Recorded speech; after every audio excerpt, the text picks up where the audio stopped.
Assalamualaikum warahmatullahi wabarakatuh. Waalaikumsalam warahmatullahi wabarakatuh. Alhamdulillah wassalatu wassalamu ala asyrafil anbiya wal mursalin wa ala alihi wa sahbihi ajmain, amma ba'du. Alhamdulillah, pada malam yang barokah ini, Lailatul Jumu'ah ya, pada malam Jumat, yang mudah-mudahan kita selalu mendapatkan perlindungan dari Allah Subhanahu wa taala, terutama pada masa pandemi ini COVID-19. Jadi Bapak host Ustadz Husni yang saya hormati, para pemirsa Budiman Lombok TV yang berbahagia. Jadi pada malam hari ini saya diberikan kesempatan untuk menyampaikan tentang pendidikan keluarga pada masa pandemi. Kalau kita berbicara pendidikan, tentu tidak lepas dari istilah tarbiyah. Tarbiyah itu bentuk masdar dari kata robba yurabbi, robban, tarbiyan, tarbiyatan, murabban. Jadi artinya adalah pendidikan. Ada 3 elemen yang tercover dalam konsep tarbiyah itu. Yang pertama adalah murabbi, yang kedua adalah mutarabbi, dan yang ketiga adalah tarbiyah. Yang keempat adalah madrasah. Nah, sekarang kita dihadapkan dengan satu masa yang menuntut madrasah itu sudah tidak bisa untuk dimanfaatkan untuk saat ini. Sehingga yang tinggal itu hanyalah 3 elemen itu. Pertama adalah murabbi, yang kedua adalah mutarabbi, dan yang ketiga adalah tarbiyah. Prosesnya, terjadinya proses pembelajaran itu. Apa itu murabbi? Murabbi itu adalah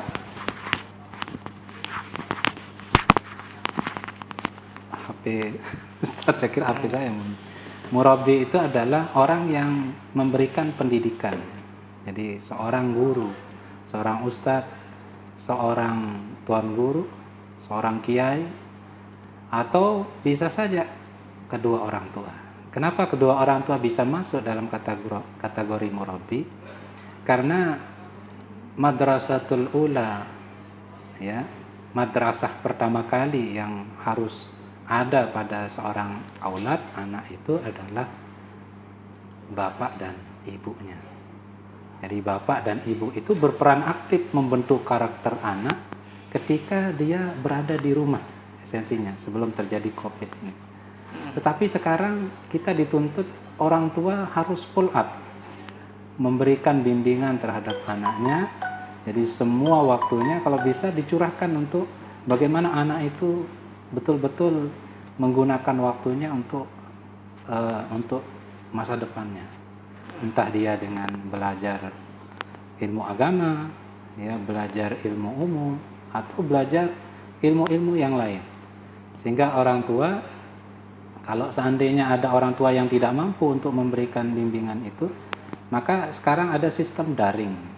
Jadi anak-anak itu diberikan kesempatan untuk belajar melalui online, sistem daring, yaitu pembelajaran yang madrasah itu berbentuk fisik, sekarang bisa berbentuk sesuatu yang bersifat online. Sehingga anak-anak bisa mendapatkan ilmu seperti biasanya. Yang kedua adalah mutarabbi. Mutarabbi itu artinya orang yang belajar. Jadi orang yang belajar tentang ilmu agama, ilmu sosial, ilmu umum, ilmu ekonomi, dan ilmu-ilmu yang lain. Sehingga ketika dia masih dalam proses tarbiyah itu, maka dia bisa disebut sebagai seorang mutarabbi. Nah, yang terakhir adalah tarbiyah, pendidikan itu. Tentu pendidikan itu adalah suatu kegiatan untuk membentuk karakter mutarabbi yang dibentuk oleh murabbi. Jadi 3 elemen ini apakah bisa terlepas dari madrasah itu? Kalau kita melihat dalam konsep seperti ini, sesungguhnya bisa saja. Jadi antara mutarabbi dengan tarbiyah itu cukup walaupun tidak ada madrasah sesungguhnya. Karena madrasah itu semua semua apa yang kita jumpai ini adalah madrasah sesungguhnya.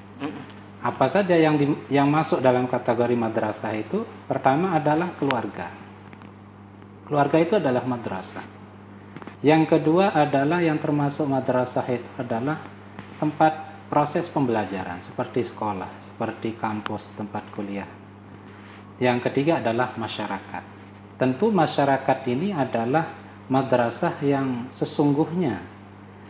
Karena mungkin saja apa yang kita pelajari di sekolah, apa yang kita pelajari di kampus, itu belum tentu bisa, istilahnya belum tentu mampu kita implementasikan dalam kehidupan masyarakat. Karena sesungguhnya teori-teori yang kita pelajari di kampus itu, kalau tidak didukung dengan implementasi apa yang kita dapatkan di kampus, maka kita nanti akan kesulitan ketika berhadapan di masyarakat. Karena masyarakat ini, katanya Imam Ghazali itu ada 4. Ada masyarakat yang mayyadri annahu yadri. Dia punya knowledge, ya, dan dia tahu memang dia punya knowledge. Artinya ada orang yang tahu dan dia tahu dirinya tahu.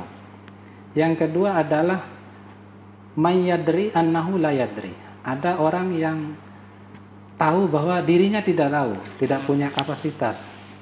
Yang ketiga adalah man la yadri annahu yadri. Ini parah ini. Ada orang yang sesungguhnya dia, ini tidak parah ya. Sesungguhnya yang parah itu man yadri annahu la yadri. Ada orang yang merasa tahu tetapi sesungguhnya dia tidak tahu. Ini parah ini. Yang keempat itu adalah man la yadri annahu la yadri. Ini biasanya komunitas masyarakat awam, masyarakat awam yang kalau kita menghadapinya tentu agak kesulitan. Sehingga kalau kita belajar tentang konsep pendidikan keluarga pada masa pandemi ini, maka salah satu spirit kita adalah, atau spirit bagi ibu bapak keluarga yang ada di rumah adalah bagaimana kita membentuk anak kita dengan sebaik-baiknya. Karena kapan lagi kalau tidak masa-masa seperti ini kita jaga anak-anak kita, pelihara anak-anak kita. Karena Allah sendiri sering memerintahkan kepada kita, ku anfusakum wa ahlikum nar. Jaga dirimu, jaga keluargamu dari nar. Nar itu artinya bisa saja kecelakaan. Nar itu tidak bersifat di akhirat saja, bisa saja di dunia ketika anak tersesat dalam gemerlap kegelapan di dunia dan sebagainya. Jadi kenapa 2 yang disebutkan? Kenapa enggak menyebutkan ku anfusakum wa ahlikum, atau misalnya ditambah dengan wa jami'in nas, misalnya sekelompok manusia atau masyarakat, tatanan masyarakat. Karena masyarakat ini ketika mendengarkan suatu knowledge, misalnya pengetahuan dari seorang yang mempunyai kapasitas, itu minimal mereka bisa melaksanakan. Artinya mereka lebih cepat menerima sesuatu dari orang lain. Terkadang orang tua itu sulit untuk didengarkan oleh anak. Makanya Allah menyebutkan ku anfusakum ahlikum itu karena memang 2 hal ini yang paling sulit dijaga. Diri sendiri dan keluarga. Itu sesungguhnya. Sehingga kalau dalam konsep pendidikan keluarga itu wajib bagi kepala keluarga untuk memberikan spirit, dorongan agar supaya dalam menjalani kehidupan ini betul-betul sesuai dengan tatanan kehidupan yang diajarkan oleh Nabi, yaitu salah satunya adalah memperbaiki akhlak. مولاي صل وسلم دائما أبدا على حبيبك خير الخلق